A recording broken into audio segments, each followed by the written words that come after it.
అస్సలాము అలైకుం వరహ్మతుల్లాహి వబరకాతు. అంతిమ దైవ గ్రంథమైన ఖురాన్ గ్రంథంలో అల్లాహ్ ఇలా తెలియజేస్తున్నాడు, హువల్లది ఖలక లకుం మా ఫిల్ అర్ది జమియా.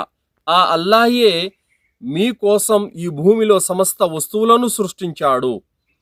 సోదరులారా, సృష్టికర్త అయినటువంటి అల్లాహే మీరు చూస్తున్నటువంటి ఈ పర్వతాలను, ఆకాశాలను, ఇంకా ఈ భూమండలంలో సమస్త వస్తువులను మన అవసరాల నిమిత్తము ఆయనే సృష్టించాడు.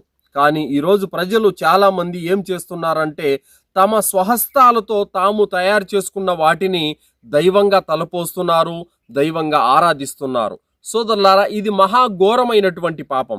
ఎందుకంటే మనం నడుస్తున్నటువంటి నేలను, మనం నివసిస్తున్న ఈ ఆకాశాలను, ఈ సమస్తాన్ని పుట్టించినటువంటి ఆరాధ్య దైవమైనటువంటి అల్లాహ్ ఆయన ఆకాశాల పైన ఉన్నాడు. ఆయన ఉండగా మనము కొత్తగా మరొక దేవుణ్ణి తయారు చేసుకొని ఇది మా దేవుడని అంటే మరి ఈ సమస్తాన్ని సృష్టించినటువంటి ఆయనేం కావాలి?